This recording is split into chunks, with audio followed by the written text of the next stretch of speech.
வகையில நம்ம மீனா வந்து விஜயாவுக்கு சாப்பாட கொண்டு போய் குடுக்குறாங்க. அதாவது சாப்பாட வந்து போற வழியிலே 2 பேத்துக்கு உதவி பண்ணதுனால, வேற வழி இல்லாம கடையில பிரியாணிய வாங்கி நம்ம விஜயாவுக்கும், அவங்க ஃப்ரெண்டுக்கும் கொண்டு போய் குடுக்குறாங்க. அதுவும் அவங்களோட ஃப்ரெண்டு ரொம்ப சந்தோஷமா சாப்பிட்டுக்கிறாங்க. ஆனா விஜயா வந்து, "என்ன நீ இது கடை சாப்பாட கொண்டு வந்து குடுத்துருக்க" சொல்லி அவங்க சாப்பிடுறாங்க. பொதுவா மீனா எது செஞ்சாலுமே குறை சொல்றது வந்து அவங்களுக்கு வாடிக்கையா போயிறனால, இது அவங்களுக்கு ஒரு பெரிய வாய்ப்பாவும் போயிருது. அதுக்கப்புறம் என்னன்னு பார்த்தீங்கன்னா, அங்க எல்லாருமே டான்ஸர் எல்லாருமே தனித்தனியா சாப்பிடும்போது, ஒரு காதல் ஜோடி மட்டும் ஷேர் பண்ணி சாப்பாட சாப்பிடுறத வந்து மீனா பார்த்துடுறாங்க. ஆனா, மனசுக்குள்ள அவங்க என்ன நினைக்கிறாங்க அப்படிங்கிறது தெரியல. ஆனா வந்து அவங்களுக்குள்ள ஒரு வருத்தம் இருக்கு. இத எப்படி நம்ம டீல் பண்ணணும் அப்படிங்கிற மாரி, இது ஒரு பக்கம் போய்க்கிட்டு இருக்கு. வீட்டுக்கு வந்ததுக்கு முன்னாடி நம்ம என்ன பண்றாங்கன்னா, விஜயா சாப்பிட்டது சரியில்லன்னு சொல்லிட்டு, வீட்ல ஒரே கம்ப்ளைண்ட்டா சொல்றாங்க.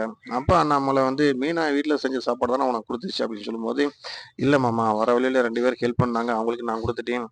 அத்தைக்கு வந்து நான் கடையில தான் வாங்கி குடுத்தேன்" அப்படின்னு சொன்னோனே, அவங்களுக்கு கோவம் அதிகமாகி போகுது.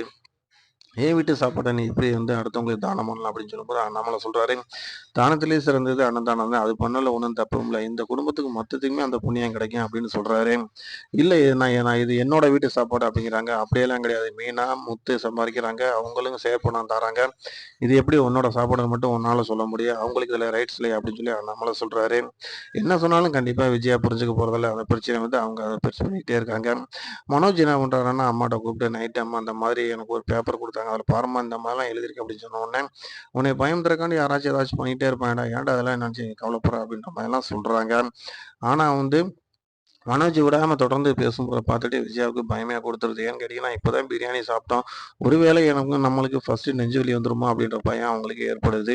பார்க்கலாம் தொடர்ந்து அடுத்து என்ன நடக்குது அப்படிங்கிறத நம்ம தொடர்ந்து பார்க்கலாம். இதுக்கிடையில முத்து வந்து அவரோட ஃப்ரெண்டுக்கு அவங்க அம்மா, அப்பாவுக்கு 60ஆம் கல்யாணத்துக்கு பணம் தேவைப்படுது. நான் உனக்கு ஏற்பாடு பண்ணி தரேன்டா அப்படின்னு சொல்லியிருப்பாரு. ஆனா மீனாட்ட கேட்டா மீனா பணம் தரமாட்டாங்க. பணம் தராங்களா இல்லையா அப்படிங்கிறத நம்ம தொடர்ந்து பார்க்கலாம். லைக் பண்ணுங்க, ஷேர் பண்ணுங்க.